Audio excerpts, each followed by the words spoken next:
Welcome to Earth to the Other Side. My name is John, and I have with me tonight the honor of interviewing Mr. Kenneth McDonald. Welcome to the program. Welcome to the show.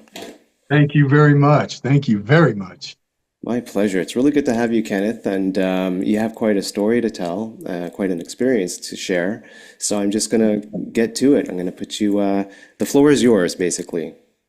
Okay. All right. Not a problem.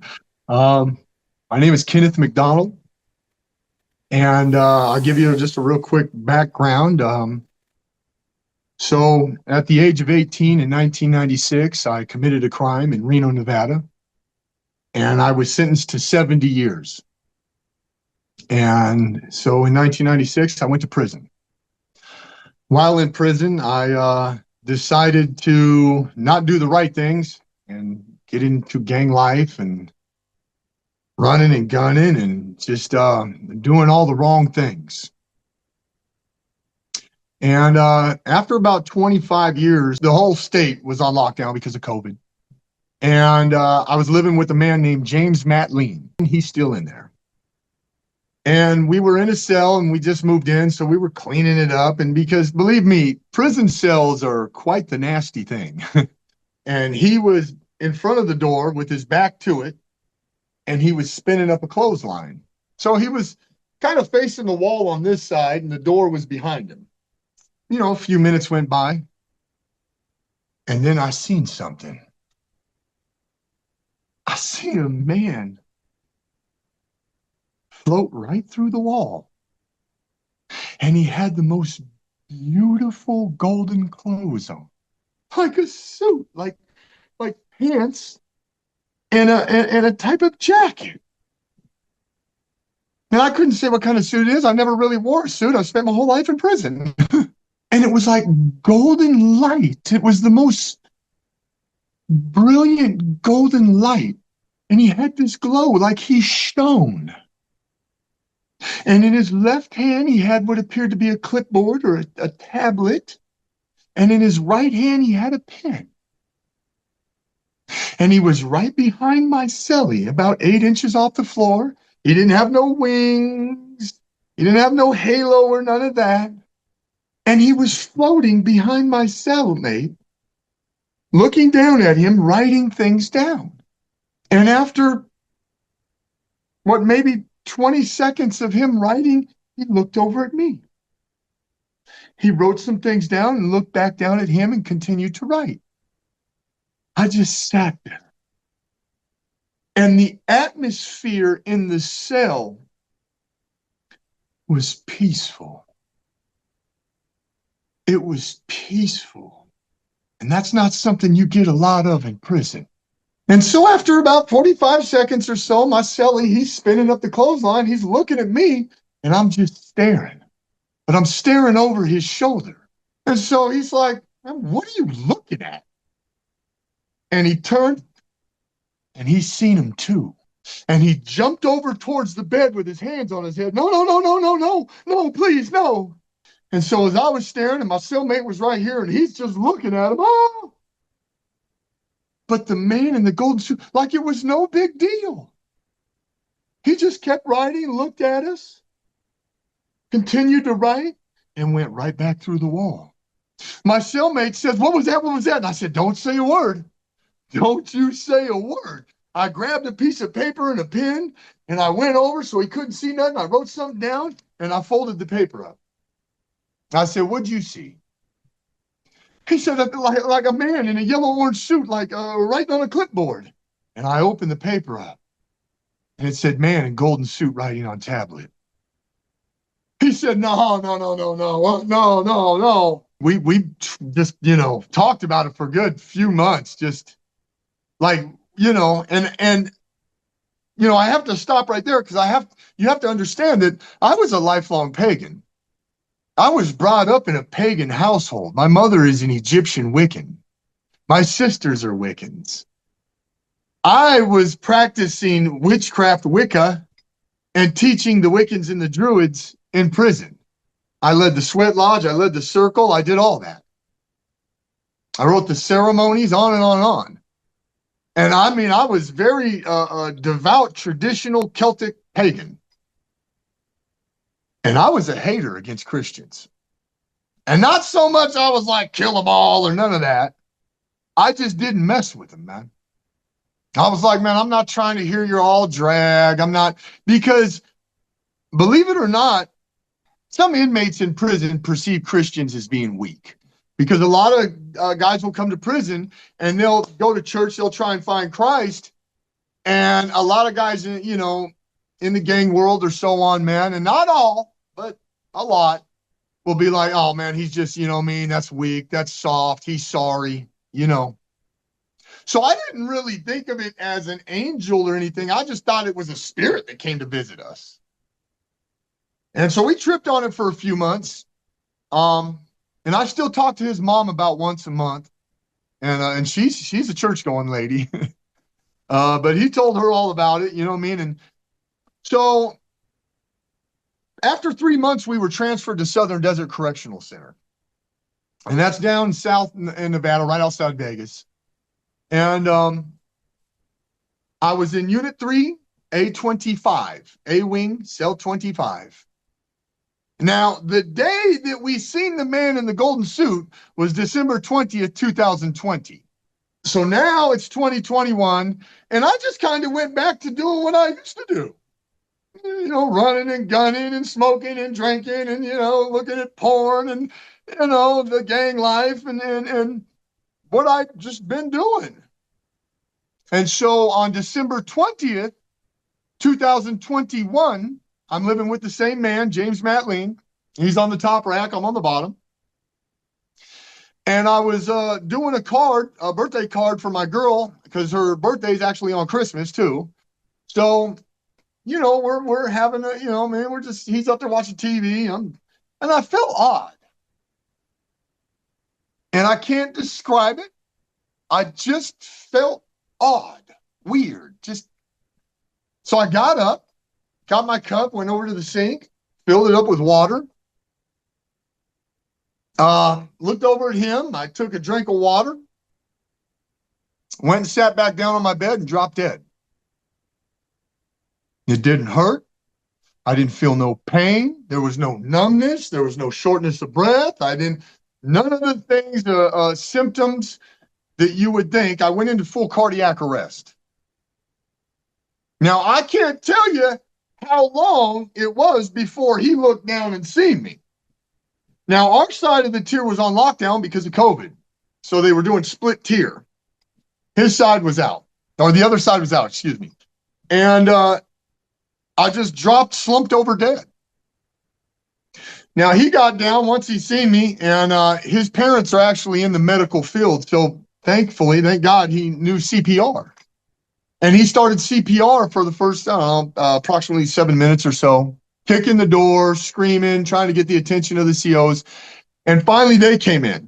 So he went for almost 10 minutes, and then the gang investigator, he got on me, and he's going to town. And they were pressing so hard, they ended up breaking my chest. And the CO told me all about it. He says, man, your chest went flat, your stomach got big. Whoa, we jumped off you. He says, and then your chest just went back up. We got you on the ambulance, and then they took over from there. And so for over 20 minutes, 20 plus minutes, I was flatlined. No heartbeat, no oxygen, I was just dead. And what I've seen over there, and I've read a lot of pagan books. And you have to understand, sir, I've never read the Bible at this time. I never went to church. I was anti-Christian. I never didn't watch none of that, didn't read none of that, didn't hang out with none of them, was like, I'm not hearing it, you know. I've read a lot of pagan books though. And not one thing in any of those books I read was waiting for me on the other side. And man, so the first thing that I seen over there is I was in a valley. And it was like a scrubland, like a desert scrubland. And I felt that I was up off the ground a few feet in the air, and I was just hanging. There's no signs, there's no roads, there's no buildings, there's no cars, there's nothing man-made. You won't see nothing man-made there. Not nothing. But as I looked, I could see off in the distance there was a man. There was a man, maybe less than a quarter mile, and he was just staring at me. But I could feel how he was staring at me. It's the same way your dad used to look at you when you did something wrong. And I felt shame.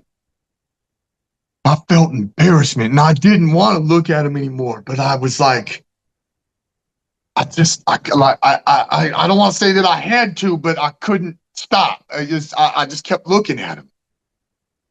Maybe out of curiosity, I don't know. And then I started to notice little wisps of what appeared to be a dark gray smoke. And I used to wear glasses. I was nearsighted. So I thought my glasses were dirty. So I looked over them.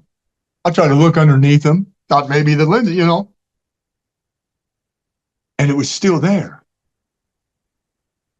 And then it got more. And it got more. And then all of a sudden it just became darkness of all this dark, dark gray smoke. And then it started. And I began to relive every bad, horrible, mean thing I'd ever done to another person. And in 25 years of gang life, living on level 4 yards, I've done a lot of bad things. And I don't say that in any way to glorify it. I've done some bad things, and I've hurt some people. And I relived it through their eyes. I felt the pain that I brought onto them. I experienced it like I was through them. I felt the pain that it brought their family. I felt the pain that it brought them, their loved ones, from beginning to end. And it was like constant, nonstop. I mean, and no part was left out of the torment, the pain, and it was pure anguish. And I cried. I cried so much. I never knew that I'd caused so much pain.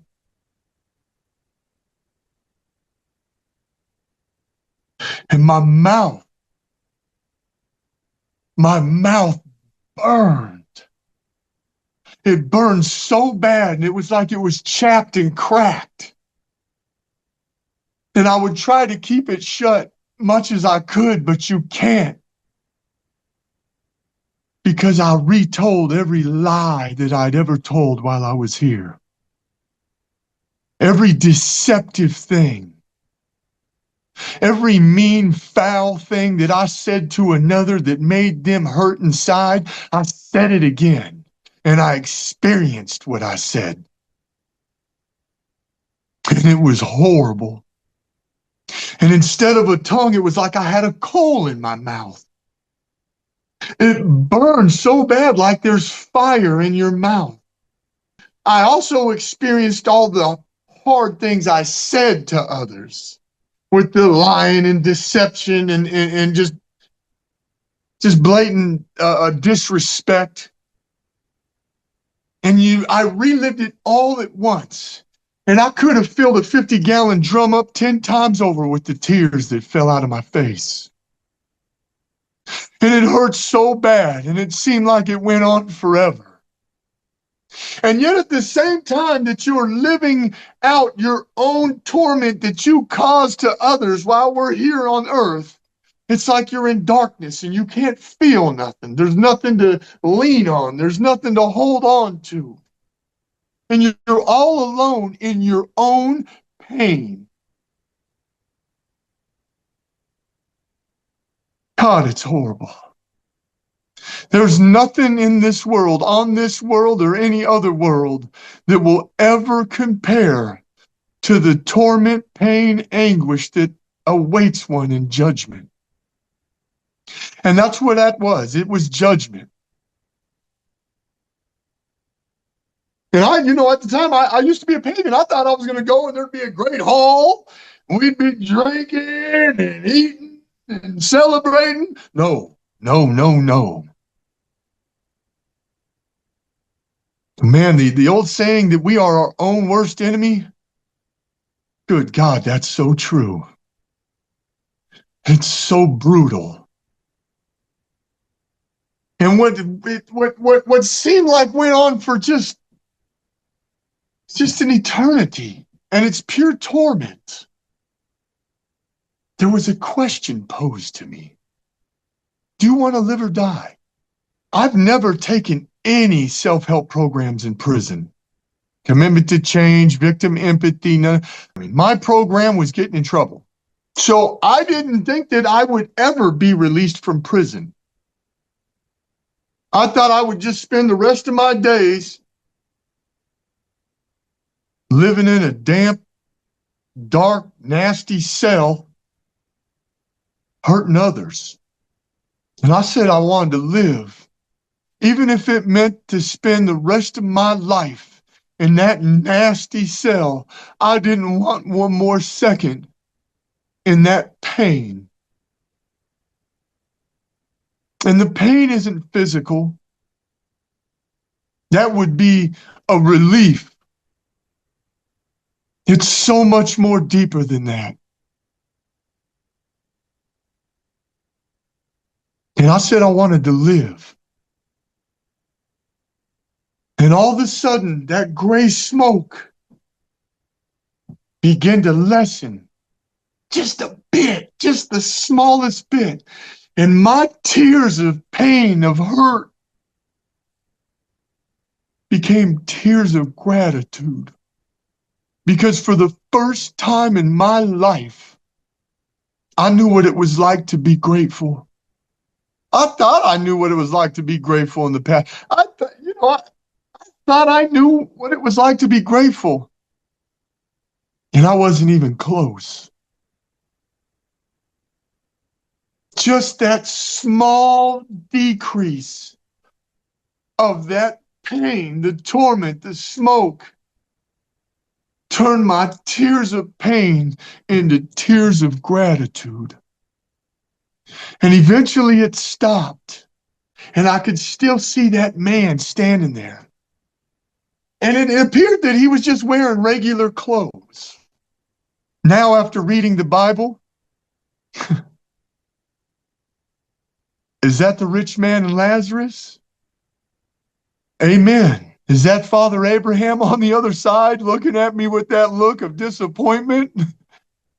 Because I've never read or heard or seen anything in my life since then that has ever come closer to that experience. And remember, I'd never read the Bible prior to this. There's nothing to influence me into seeing any of this. And I promise you and all your viewers, you're all going to remember this. You're going to remember this conversation. And then everything changed. And they say at the twinkling of an eye, and so I'm going to try and describe to you what the twinkling of an eye is. I can tell you to travel from here to Mars at the speed of light. It might take you a few hours, give or take. So that's the fastest thing we know of. Now I want you to think of Saturn. You're already there. The reason why you're already there is because you're traveled at the speed of thought. That's the twinkling of an eye. And that's how fast I was in another place. And it's beautiful. It's so beautiful.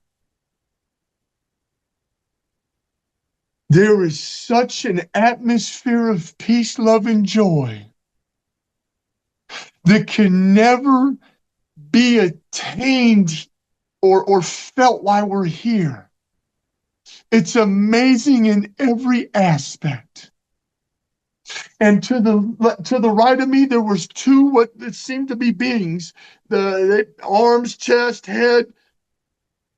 But it was like if I could take light out of a light bulb and hold it right here, it'd be like fuzzy. And they had the most beautiful amber glow about them.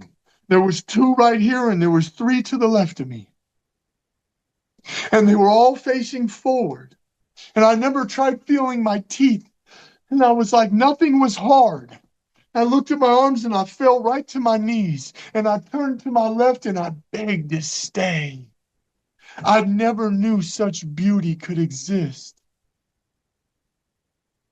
And as I turned my head up to try and talk to the being to the left of me, and I don't know if they were angels, I don't know if they were spirits, I know that I looked like them, that we were like light, like energy. And as I went to say, please let me stay, it was like melody came out of my mouth. And you could almost see it.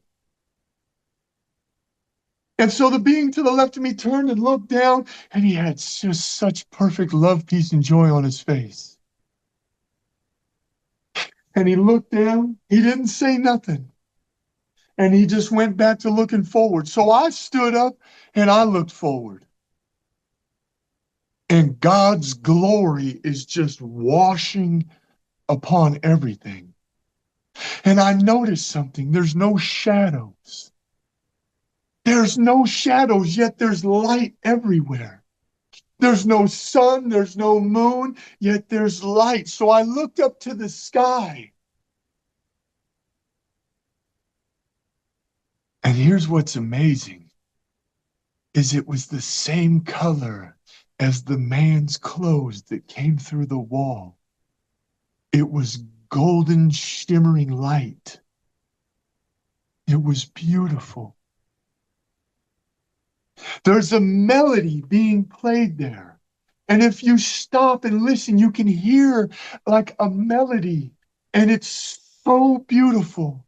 And for all the people out there listening that are involved in music, you will hear the most beautiful rhythm figure.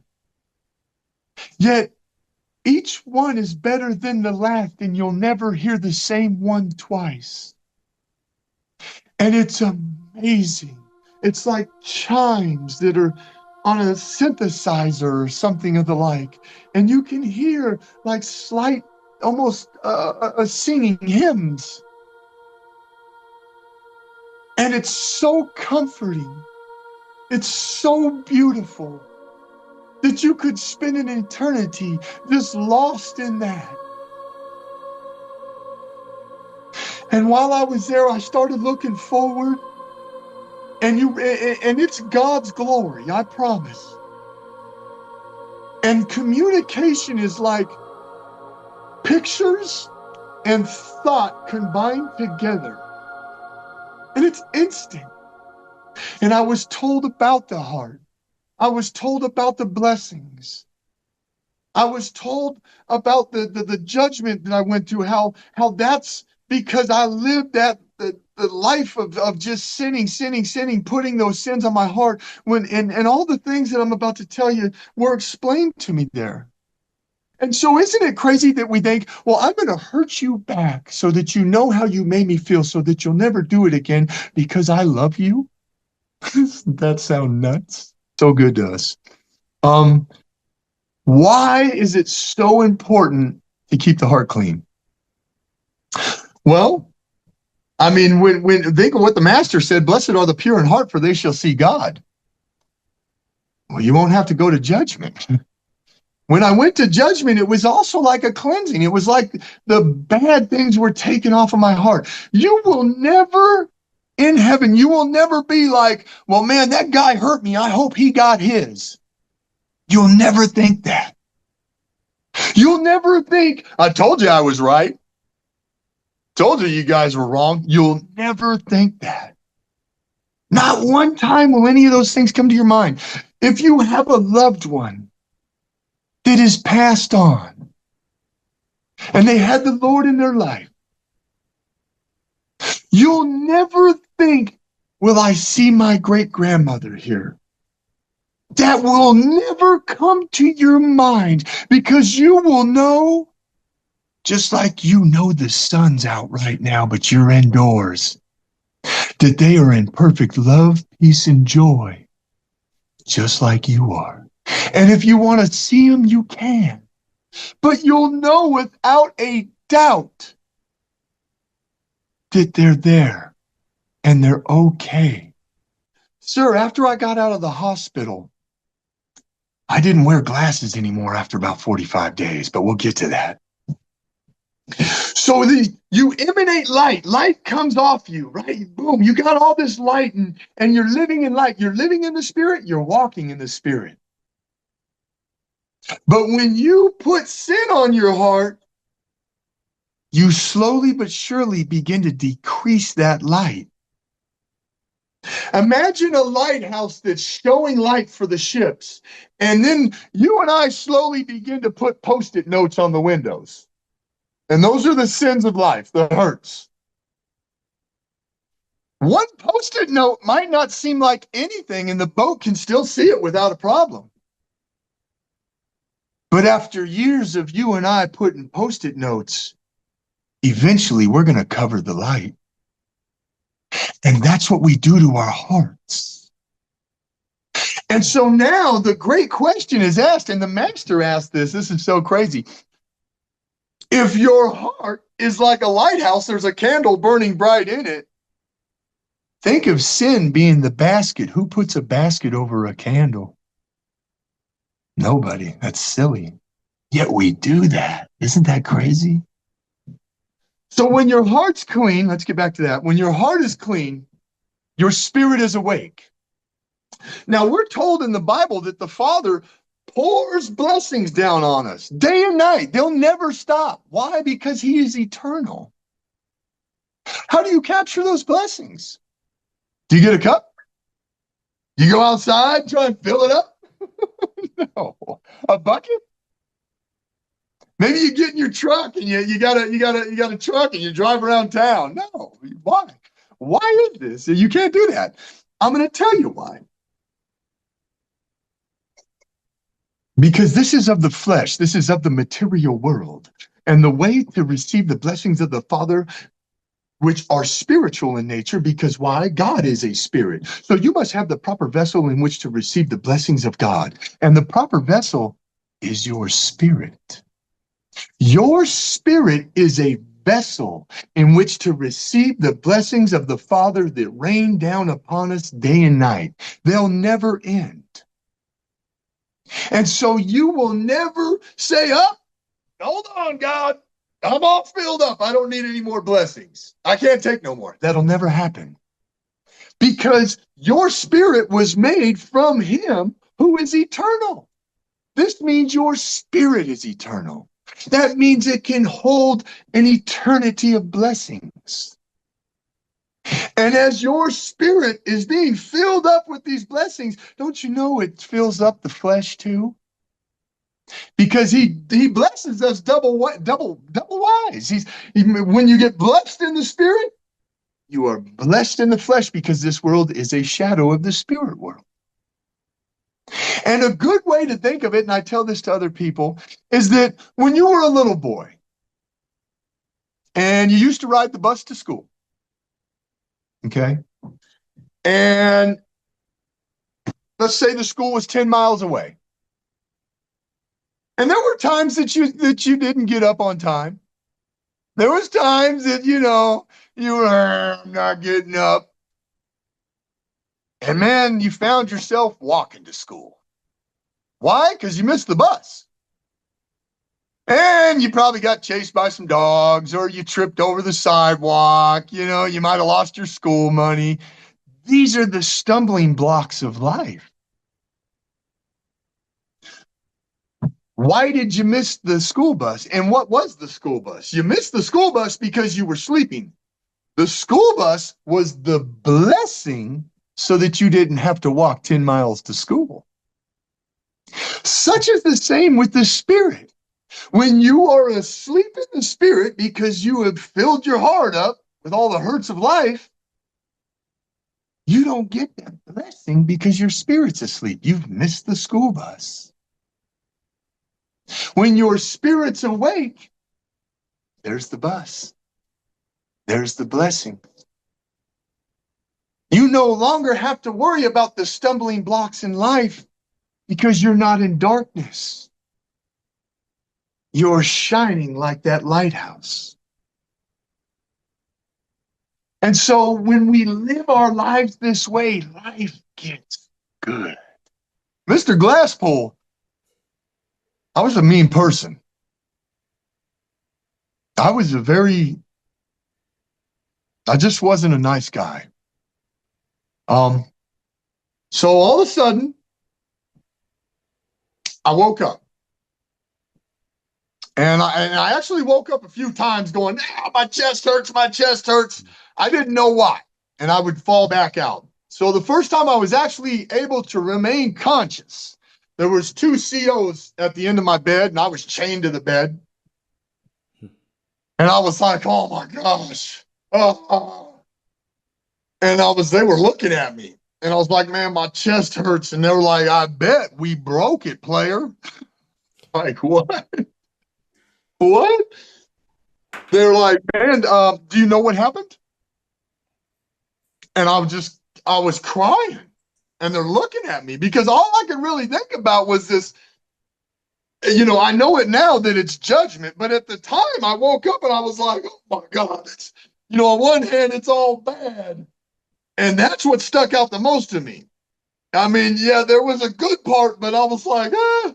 And I was just, man, there was so much going on. And they're like, man, do you know what happened to you? I was like, no. And they were like, man, listen, you've been dead for over 20 minutes. The whole yard watched them drag me out of, they dragged me out of the unit dead. Um, so I was like, wow, you know what? He's like, yeah, it's all bad. Well, then the other guard, he's like, man, listen, was there something over there? And I was just cried. I cried. I said, it's all bad, man. And they were like, what? I was like, it's all bad. I didn't even really tell them about the other part. I was so caught up in, the smoke and the torment and bam, I went out. Um, After a couple days, uh, doctors, nurses came in to see me and they're like, all right, so what's going on? I said, well, what do you mean? They said, listen, man, you should be brain dead. We don't even know how you're talking. You were flatlined for over 20 minutes. You shouldn't even be able to talk. They got me up and I was able to walk. They're like, there's this, man, what's going on? We have your talk screen right here. There's nothing in there to kill you, to put you into cardiac arrest. There's nothing there to kill you. We tell you've been smoking a little weed, a little drinking, a little, but there's nothing so crazy in there that it's just can smoke you. I said, I don't know. I couldn't stop thinking about what I'd seen. I don't know. And now at the time, I'm really not putting the two and two together of seeing the man come through the wall and then a year later to the day, to the hour, dropping dead. It's really not coming together yet. I'm a mess. And they're like, this doesn't make sense to us. You shouldn't be talking. You shouldn't be walking. There's no reason for it, but it's, what are you doing in there? I don't know. They said, well, listen, so we're sending you back to prison. This is crazy. You're lucky. You are so lucky. People spend months in here after that. So I eventually get back to the yard, and I must have shook 300 or 400 hands of people. Right when they seen it, they said, "Man, I seen you getting rolled out there. I prayed for you." And so many people. And here's the wild thing. Here is the most such a beautiful thing is, them 300-400 people that I shook their hands and they said they prayed for me were Christians. And I probably shook less than 10 hands of people that were pagans that said that they prayed for me. So I get back to the yard, and the first thing I'm doing is I'm telling everybody what I seen. And sir, it was about 25 years I had in at the time, and I was pretty high up there in our little social ranking.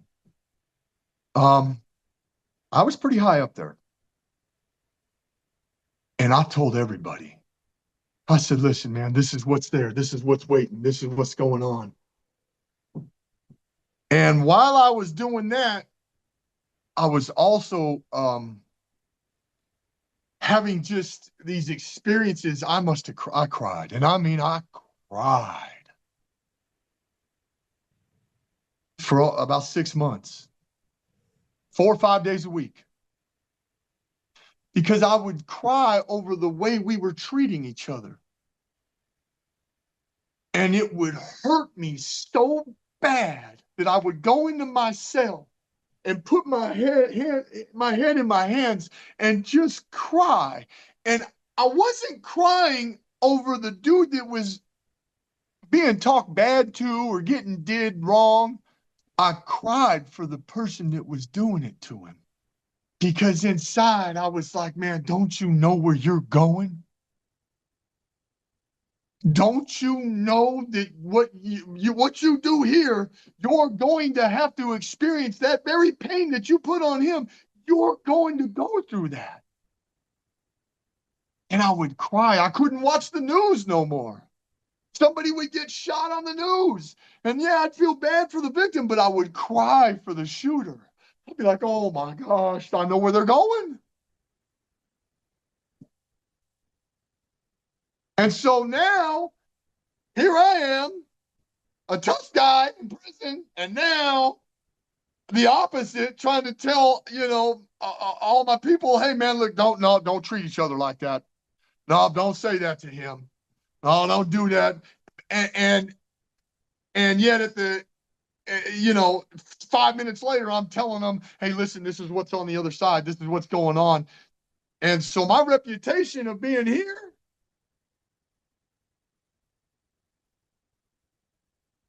had vanished. And I used to be the groundskeeper.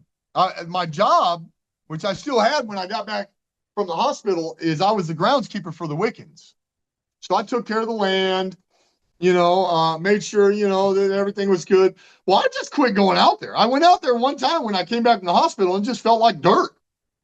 It had no spiritual significance to me anymore. So I just quit going to work. Well, my boss was the chaplain. And, and he's a Christian. And, we weren't really seeing eye to eye because I'm a pagan and so on. And um it it just it was just everything was so different. And so he called me to the chapel. He's like, hey. And so I go in there and he's like, what's up, man? You ain't been in to sign for your days. You haven't been going to work. Like there's trash and stuff out there and the bushes are growing wild. I said, well, man, what do you want me to do? You want me to go out there and clean up? I'll do that. I got you. He's like, you haven't come in to ask for any ceremony days or anything. Like, what's going on? I said, yeah, I'm cool on that, man. And he's like, and I could see it on his face, man. I said, you want to know, huh? Because the whole yard's talking about what happened. And not only are they talking about what happened, but the other conversation they're having is he's lost his mind. And man, that's a hard thing to swallow. That's a hard pill to swallow. That people you've known for 25 years now doubt you. And so I said, you want to know, huh? And he says, yeah. Yeah, I'm all ears. And so I started telling him what I'm telling you. As far as just, judgment, heaven, this and that. I didn't tell him about the man in the golden suit, though, because I still was like, and he stopped me halfway and he says, look what you're doing, man. And he was writing it down. He says, look what you're doing. This is scripture. I said, hey, man, I'm not hearing none of that. I still hadn't read the Bible yet. So I have I'm like, listen, man, I'm not hearing any of that, player. And he's like, man, listen, Can't you see? He says, let me ask you something. Are you listening to the same music? Are you watching the same TV, reading the same books, doing the things that you were doing before you went? And I'm thinking to myself, what, man? Hold up, man. Does this dude got somebody watching me? Because no, I wasn't doing any of the things. I wasn't watching the same TV. I used to listen to Slayer and death metal. I wasn't listening to none of that. I was nothing.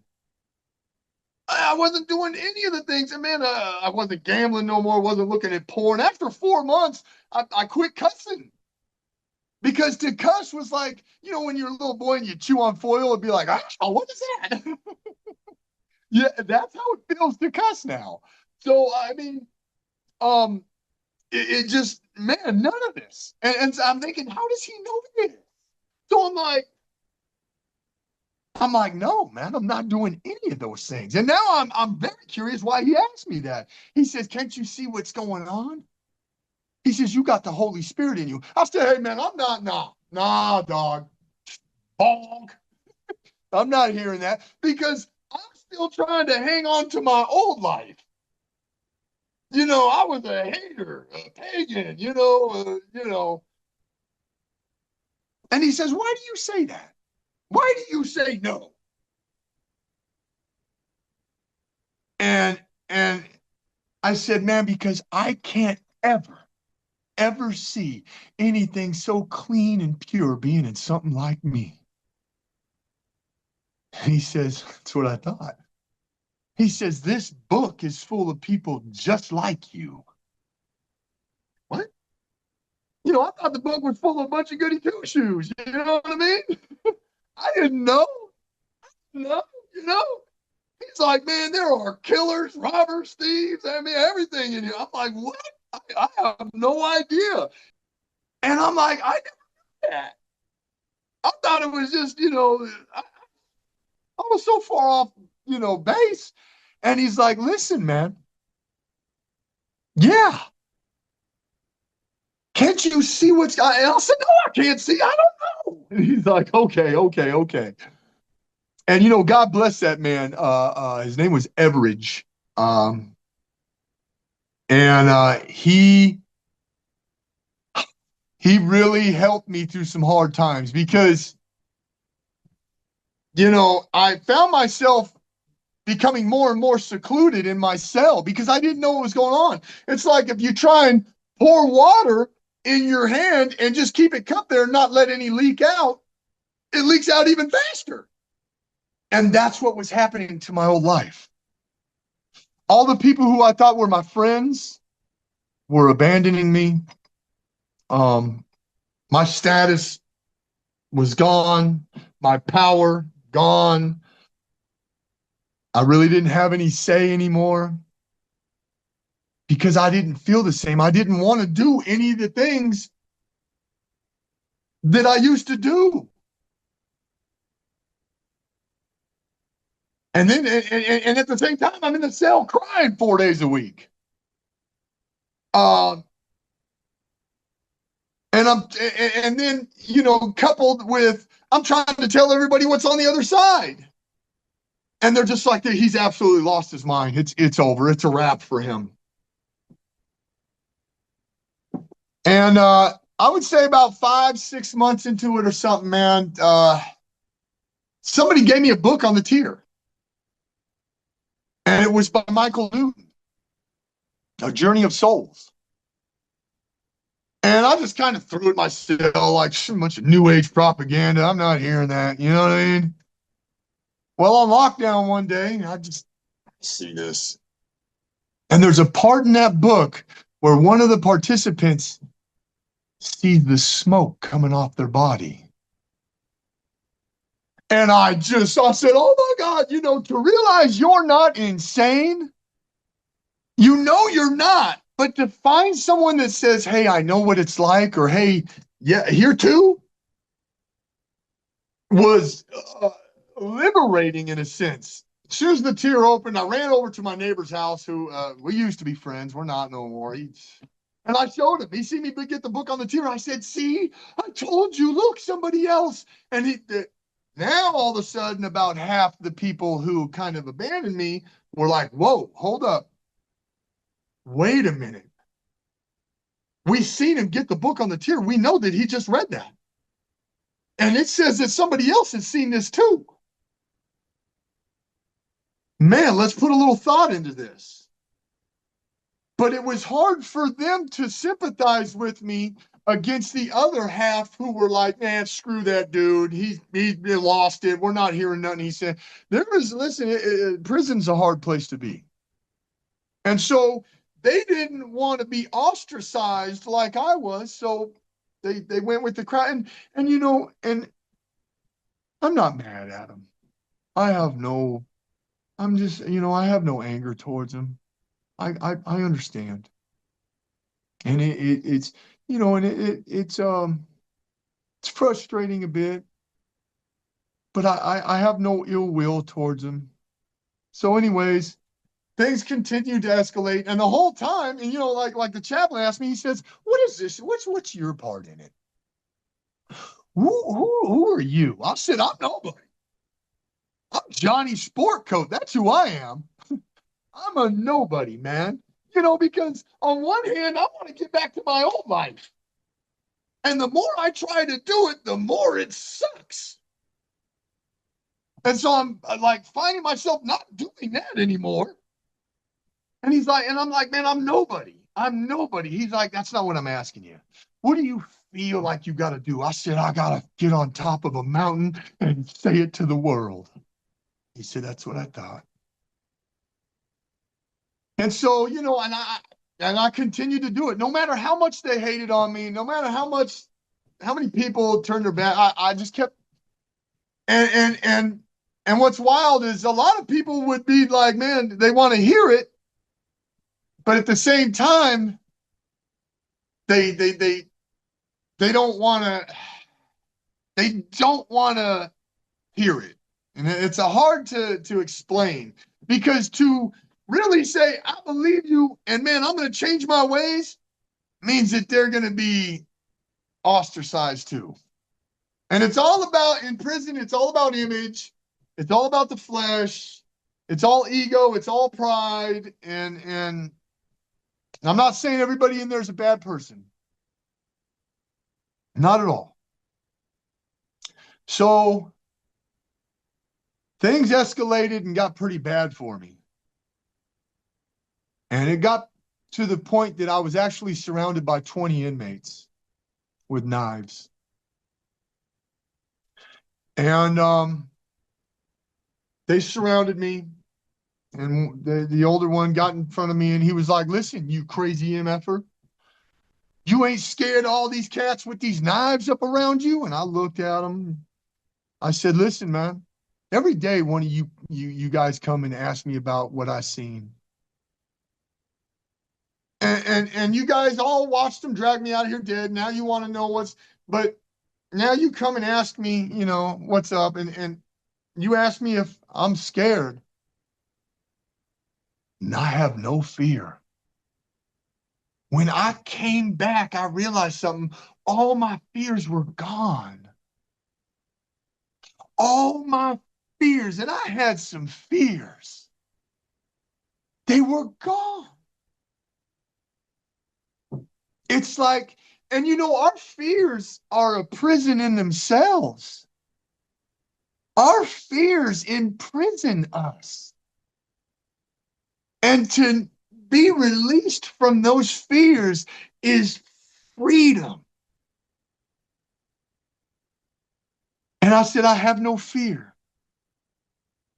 And they all jumped on me and stabbed me all in my neck and down my back, broke my face all up, sent me to the hospital. Broke all this, fractured my eye sockets, broke my nose all up. Had to see the plastic surgeon a couple times to get everything straightened up in there and this and that. And I tried to hate him. I tried. I tried to get that hate back and let it fuel me. And as soon as it was there, it's like it was just cast out of my heart. It was just, no matter how much I tried to put it in there and just heap coals of hate that whoop, it just leave my heart. And so I'm not mad at him. I'm not mad at him. I don't wish any ill will towards him. I man, I hope they find Christ just like I did, man. And then they can avoid the judgment. I don't because I don't want even the people that tried to kill me. I don't want nobody, not near one person, to go through that judgment because it is horrible.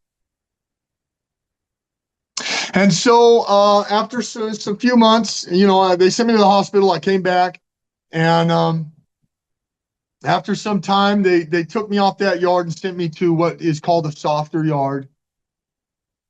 And after 25, after some time, I've met a lot of people in prison.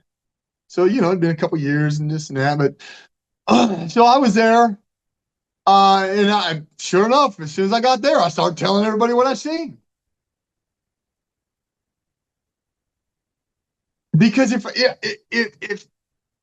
one person, just one person, adheres or listens and takes that in and turns their life, or it's worth it all.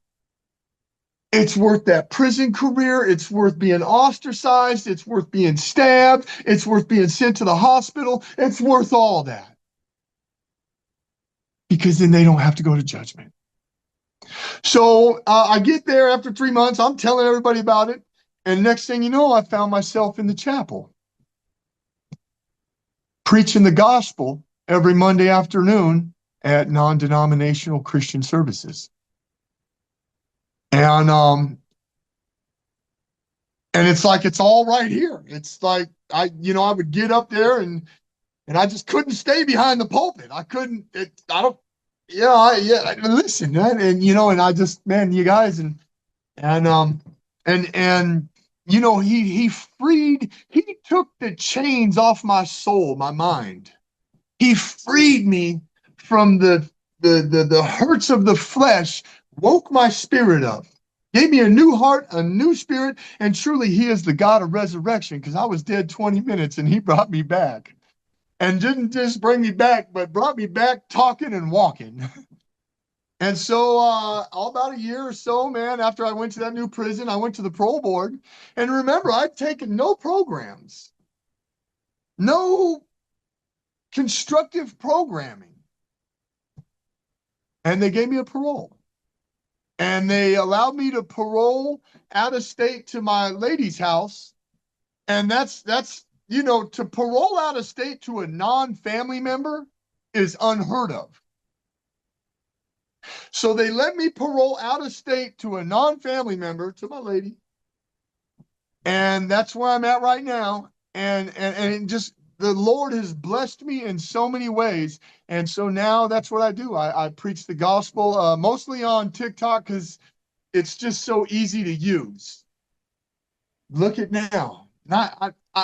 He freed me in the spirit, or in the soul, woke my spirit up, freed my soul. Is it any surprise that I'm now free in the flesh? Well, Kenneth, that's beautiful.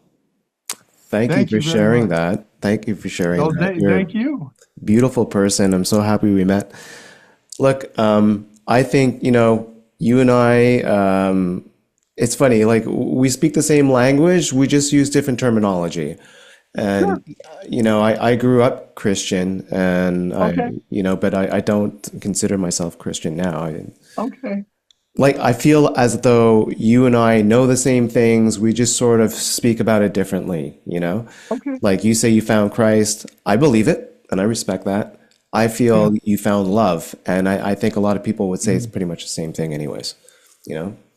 But Okay. finding love in the capacity in which you found it is profound, and that's an awakening. That's what I call an awakening. You call finding Christ. Amen. I think it's the same thing. I respect Amen. both.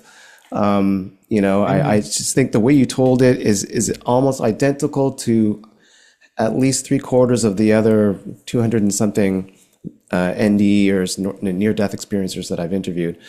It's Okay. it's the same, but it's just they just tell it in a non-biblical sense, you know, like the Right, two ways of telling this, you can parallel them easily.